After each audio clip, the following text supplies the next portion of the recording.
Hi, and welcome to this session of Zoom In with Dan. I'm excited about today because we're going to talk to three students, Alyssa, Omni, and Ethan. We want to hear about their experiences during this disruption that we're experiencing in this COVID environment. I want to ask them about their experiences, how they have found the remote learning environment, and then get some insight in terms of where they find themselves headed in life after SPU. But before we begin, let's just have a brief introduction. If you could introduce yourself, give us a little bit of insight as to who you are and what you're experiencing here at SPU and what you are engaged in. Alyssa? Hi, my name is Alyssa. I'm an elementary education major with an arts emphasis, and I'm a sophomore, and I have lived in Ashton for 2 years, but currently I am back home in Santa Cruz, California. I am involved all over campus. I have a lot of clubs that I love being a part of, specifically Ante Up, the hip hop dance crew on campus is probably one of my favorites. I'm Omni. I am a senior here at Seattle Pacific. I studied politics, philosophy, and economics with a concentration in financial economics. And I am originally from Los Angeles, California, but I'm still here on campus. I am serving as a residence advisor this year. So that's one of the things I'm involved with, but same with Alyssa. I'm involved with a lot of different clubs on campus, our Pacific Islanders Club of Cultural Arts and Black Student Union, African Student Association. So I'm just trying to get all over and, experience what the school has to offer. Hey, I'm Ethan, and I'm a junior studying global development and hopefully IPE, International Political Economy. I'm trying to make a student design major. I'm actually going through those waters right now with some of my faculty advisors, so we'll see if that happens. I'm from Boise, Idaho. I am back there right now, and some of the stuff that I just really love on campus is the intramurals. I played badminton a lot last year for the intramurals. I thought I was really good at badminton. Turns out I'm not as good as I expected when it came to badminton, but that's what you do. That's what college is for, learning experiences.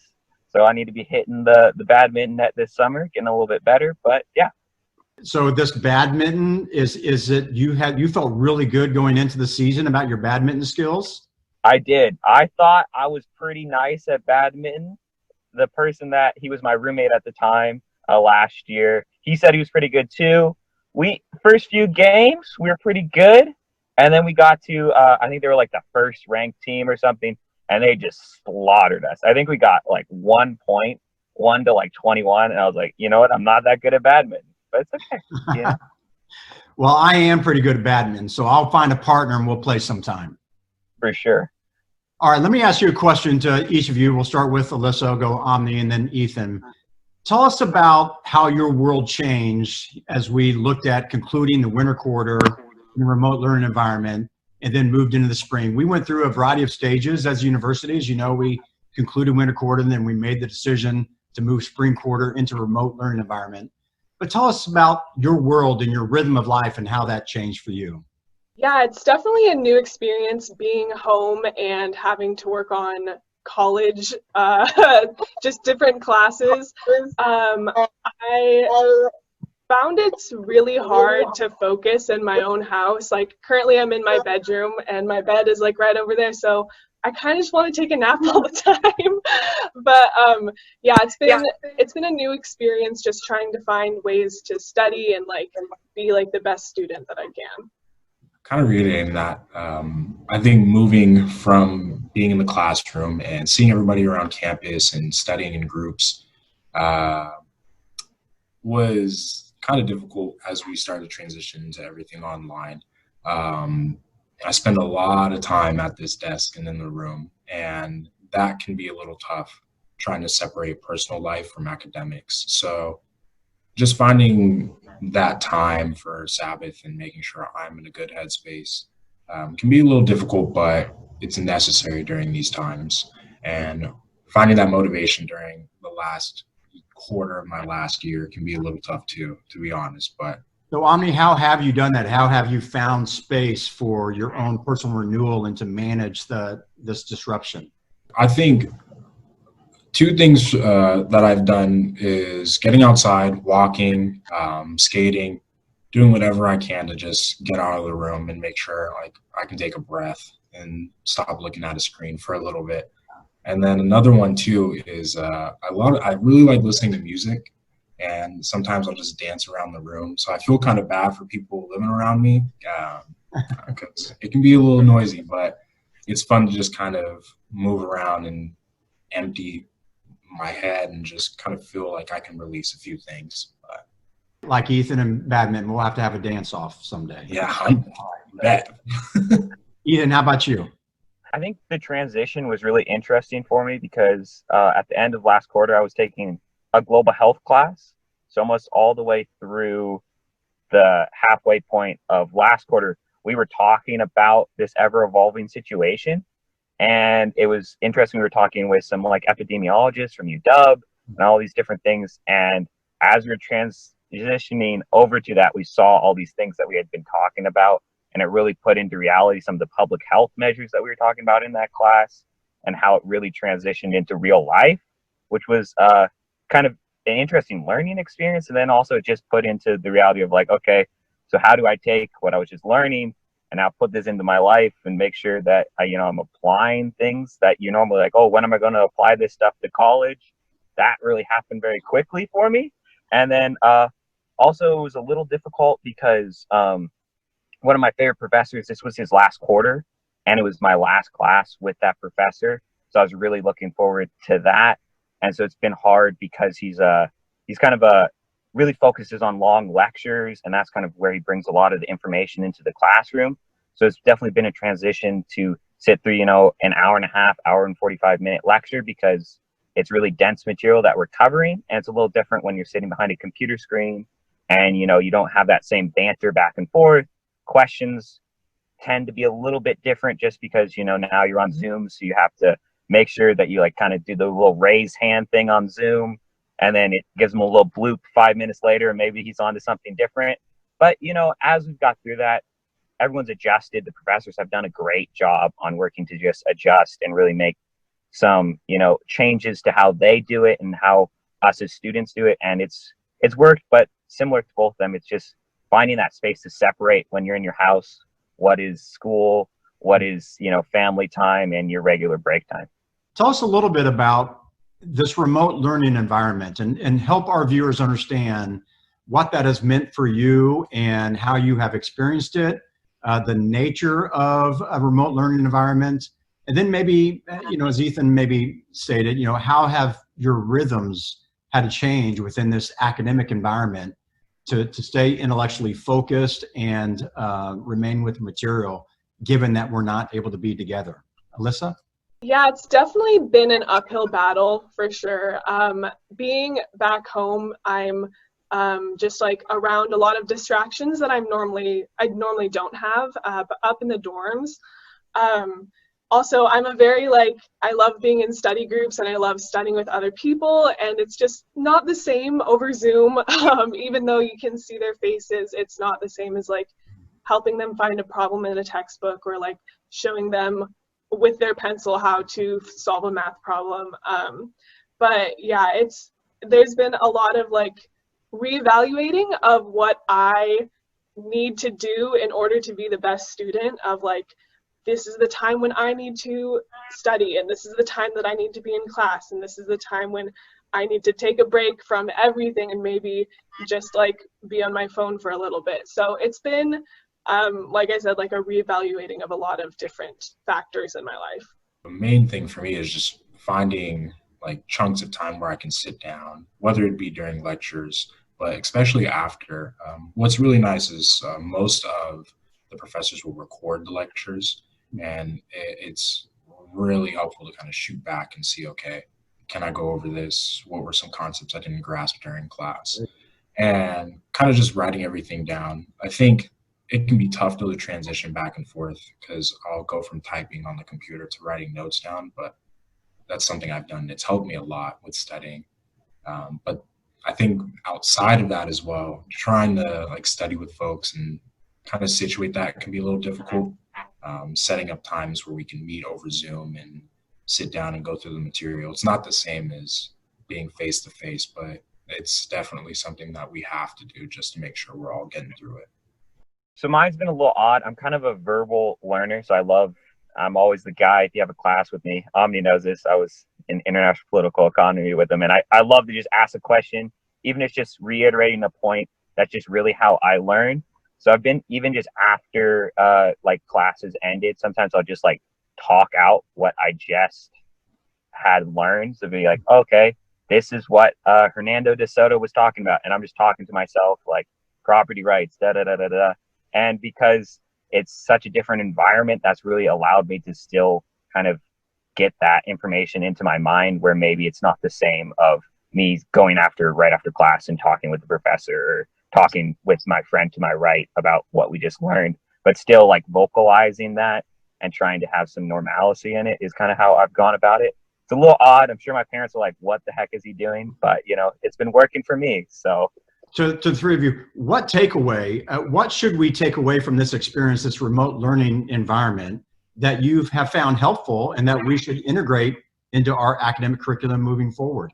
Oh, that's a great question. I definitely like the recorded lectures. It's been so nice to, like, if I space out during class, or if I'm just not focusing on that day, like, to be able to go back into Canvas and rewatch or like skim through the lecture and see like, oh, I missed that part, or I needed to get this down in my notes. It can be hard in class, like in the Zoom class, of being like, actually, can you stay on that PowerPoint slide for 5 more minutes while I type all this down? So like having the ability to go back and like just type everything out without interrupting my classmates has been really nice. Great, good.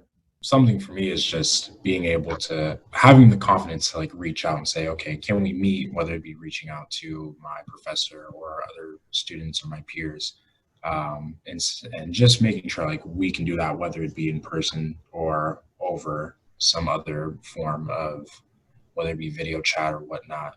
Just making sure we can sit down in front of the material and finding a means to do it, and not feeling nervous or wary about doing so. kind of going off what Omni was saying, that having another channel almost to meet for office hours or other things like that, I think has been very helpful for some people, because if you got a job and different things, maybe the office hour at 1 to 3 o'clock on Tuesday, Thursday isn't working, but a 30-minute phone call at Wednesday at 4 is perfect for you. So having kind of those other opportunities to meet and discuss, maybe in a different means than we normally do for office hours, of walking into the office, even though there's a ton of positive things that come from that, having some of those alternatives, I think, is really smart. All right, one more question, and then we're going to do some quick hit questions, and then I'm going to give you an opportunity to ask me a question if you'd like. So one of the great things about SPU is this sense of community that we have among faculty and staff, and with students and your classmates. What are some ways in which you have stayed connected with friends? Have you been able to do that and maintain that sense of community? Yeah, I feel like it's been more of an effort too, but I feel like I still have the ability to create and have all my communities. It looks different every day. From sometimes it's like a FaceTime call at 11 at night, totally random, or sometimes it's a scheduled Netflix party where we're all watching Avatar: The Last Airbender together. It just looks different, and it's just a time for us to be creative and try and like find our community over a screen. One thing that's been nice is just getting together with friends, and obviously within like social distancing regulations, but like sitting down and getting out, and whether it be eating or just talking, getting together. And even though it's not the same as it was prior, having some type of like human interaction to make sure we're kind of making ourselves good and staying sane. So good. I've been doing Jackbox games a lot with some of my friends. We probably do it every other week. So that's been really fun. And then it's also just given a different space for maybe some of those people that you haven't met with. I know I had a friend in Germany that I haven't talked to in years. And suddenly, with just kind of this downtime that has come from all these different things, there's been some space to reconnect and talk with them. And it's been really kind of interesting, because normally, we're both just too busy off at school and whatever else it might be. So it's kind of some old rekindlings of friendships. Even though it's a little different than seeing them in person, you know, you kind of have that time to sit down and be like, oh, I wonder what so and so's doing, and then you can still reach out, and it feels not as weird. It's not as out of the blue because they understand that you've been in your house trying to find human companionship as well. So it's kind of offered a space for that. Good. All right. So 3 quick questions, and then I'm going to give you a chance to ask me a question or two, and then we're going to conclude with your post-SPU plans. But we obviously may have some prospective students watching this video, so 3 quick questions. 1, favorite class that you've had. 2, favorite Gwyn food. And 3, if you were to give advice as to one thing that a new student should experience in Seattle, what would that be? All right, Alyssa. My favorite class of all time was children's literature, which is an education of reading class. I think everyone should take that class. It's just so important about reminding how we need to read to kids. And the professor, Professor Gritter, was so enthusiastic, and I loved going to class every single day. My favorite Gwyn food, I miss Gwyn food actually. I think, you know, it's kind of like it's there every day, but the salad bar, just having all of the options. I eat the same salad here every day, but having the options of the Gwyn salad bars, oh, I really miss that. And prospective students, as a student who is out of state, explore everything, like get lost someday. But I would say definitely the Pacific Northwest Ballet. I go there every season. I watch all of their shows. It's amazing. My favorite class was Explaining Evil with Dr. Dikema. It kind of just looked at why people do evil things and looking at it through like a philosophical and sociological standpoint. So that was very fun. It was different, but it was cool to kind of see it through that perspective. My favorite Gwyn food is actually a dessert. It's their cheesecake. It hits every time. It is bomb. Like my favorite for sure. And I think a word of advice is to be yourself and be true to yourself and bring that into any situation that you're faced with. It's a new place and you have the ability to be a new person, but don't forget your roots. So my favorite class was probably IPE with Ruth Edinger. She's just an awesome teacher. She always takes time to really care about, discuss, and kind of give space for a relationship between her and her students, which was really nice. It was just a nice break sometimes towards the end of the day. It was my last class of the day, so it always just felt like, whew. And it was just super interesting stuff. I love the interconnectedness of globalization and all those different things and how complex yet simple it is at the same time. And it's just awesome to look through and kind of work through all that stuff. And I have to say I'm agreeing with Omni on this, but a slight change to his cheesecake. It's the raspberry cheesecake. I love cheesecake, and that's some pretty good raspberry cheesecake. Whenever I see it, I always say I'm gonna get one, and then I end up with 2, but it's okay. And then somewhere to visit. I mean, there's so many great places. I worked for a company last year called Seattle Adventure Sports, and it was kind of like an after-school enrichment program for kids. And we went to all the different parks around Seattle, and kids would come out to the parks and we'd do different activities with them.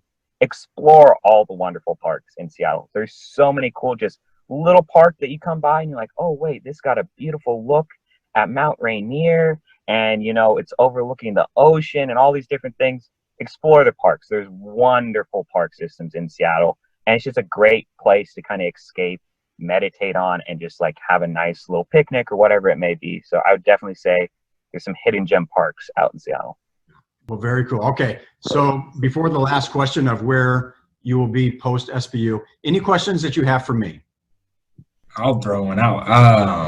How are you feeling about our situation and how things are looking moving forward? Yeah, as I've said in some other videos, this has really been something that you can't plan for, prepare for. There's no playbook to work through in terms of addressing a pandemic and how you adjust and shift. We actually have gone through this as a university before. In 1918, we had a pandemic, and we certainly had to work our way through that. but this has been different. So we've gone through different phases in terms of a crisis management in that winter quarter, moving into the spring, and then thinking about how we can then be successful moving into the fall and making the preparations for the summer and the fall. So we have two task forces going on right now. One is back to work as the governor's phasing will be able to move through the King County area. How can we bring offices back online? And then we're looking through what does the fall look like? So we're actually meeting today. We have consistently we have meetings thinking about the nature of our classes, what it means to be a residential community, because that's something that we have definitely sensed a great loss in, not being together. People still want to gather and be in this place, but we know that we're going to have to be able to accommodate the health and safety of our campus, of individuals.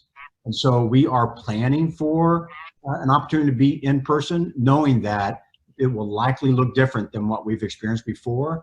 But we do believe that coming together as a community is vitally important, especially in these days, as you've noted. That sense of loss in being together is definitely pertinent. So, any other question? One more question before I get a final response from you. What's been the biggest change for you as we've shifted into this? No haircuts, so my hair's longer, as you can see. But likely it's been coming to a campus that is typically filled with noise and sound and learning and activity, and as all the activities that you mentioned in terms of seeing that come to life on campus. But yet being here, I have the opportunity to live on campus in Hilford House, being able to walk down and come to the office during the day to a very empty campus, and just seeing that sense of loss. So that's been a big disruption, even in my world, as we've tried to carry on the work in a remote environment, meet together in this virtual world, while carrying forward the academic progress that we want to put before our students, to engage you in academic endeavors so that you can continue to pursue your path. Just trying to manage all that in a virtual environment has been challenging and different. And we also sense a great loss, not only working with our colleagues, faculty, and staff, but the life and energy that our students bring to this place, and not having that infuse our work and see a visible presence of why we commit our life to Christian higher education. That's also a big sense of loss. And so we look forward to that day when we can gather together again, for sure. Thanks for asking. All right, last question. We'll go Alyssa, Omni, and Ethan. Where do you see yourself post-SPU? Post-SPU, I see myself as an elementary school teacher, either in Washington or California. I haven't really decided yet, but yeah, hopefully teaching somewhere. I'm not too sure about a job, but I know as a career, I've been drawn to mentoring and getting young individuals ready for whatever that next big step may be, whether it be college or post-college, and just making sure that they are aware of their skills, their leadership abilities, and like setting them up for success. So that's great. Omni, did you have someone in high school that invested in you and poured themselves into you, a mentor? Yeah, definitely. There were a few individuals, but there's one in particular, my science teacher, Greg Ring, and he kind of put me in a position to where it honestly made me choose to go to college and set me up on the right path. So I think just kind of shedding that same light and making sure that individuals see their worth. So I hope to be working in property rights and land rights. I just am really interested in what those can do and how we kind of adjust and work with rule of law and just so many areas around the world. I've also been recently drawn to really doing some work, and hopefully I can do an internship next year for some of the Native American reservations, and how there's so many economic issues that we really don't fully address in America on those contexts, and I really am drawn and hopefully get to do some work with them. Reach out to me. I have some contacts in those communities, some contacts in those communities, so definitely reach out to me in that regard. Yep. But have you connected with Landesa or Agros here in Seattle in terms of land rights and property rights? Yeah, through one of my favorite programs at SVU, a great thing to highlight for everyone, whenever I do a tour on campus, this is one of the things I talk the most about.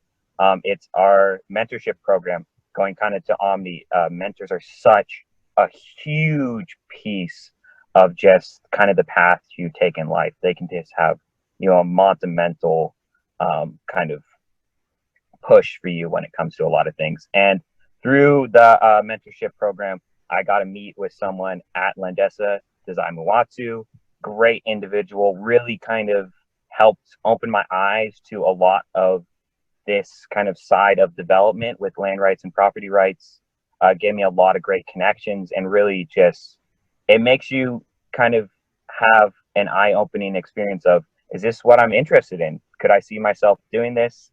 They also have a program called Career 360, which you get to see, 5 or 6 different individuals within an organization, say like Landesa, and you can have someone on the research wing and on the granting wing, and maybe someone on the front office type of stuff, someone working on the software, whatever it may be. And you can really find kind of your niche spot in something that maybe you're interested in, but you don't, have a full understanding of what it really entails to be in that career path, which anyone going to SU, I recommend whatever major in, take advantage of the mentorship program. We're a small school. They individually tailor it to you. I got to talk with Mark Openlander, the head guy that does the mentorship program. He really cares and wants to make sure that you find someone that will work for you, have a great connection to you, and someone that you're really hoping to build a lifelong relationship with. So I really recommend it. It's a great opportunity. And yeah. Yeah, it's a great plug for the mentorship program. Definitely a huge asset to the educational experience. Alyssa, one last question before we go. Did you have a mentor, a teacher that inspired you to pursue teaching?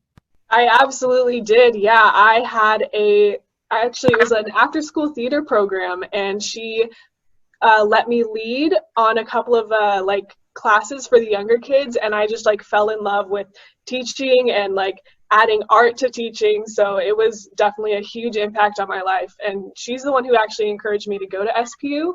So it was just a whole box of things. Yeah. Well, we thank God for her. Well, wonderful. Well, thank you for your time. Again, Alyssa, Omni, and Ethan, I appreciate your willingness to join us in this conversation, for your willingness to live within this state of ambiguity as we've experienced this disruption, and for your just your desire to continue to pursue your dreams and ambitions. And we're thankful that you've been at SPU, and look forward to continuing that connection and relationship. So God bless you. Thank you for joining us today. Take care.